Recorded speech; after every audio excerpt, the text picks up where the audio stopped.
Орсол болуулсан Мөрөд улсын хоцономсраа евдэрэмжит драмын эрдмийн театрын бүтээл хуранда бичиж байна жүжиг. Найруулагч тайзны зураач Олег Имов.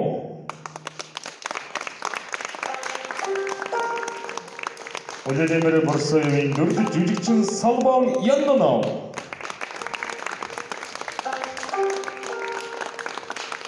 Орсол болуулсан Мөрөд улсын хоцономсраа евдэрэмжит драмын эрдмийн театрын бүтээл хуранда бичиж байна жүжиг байлаа.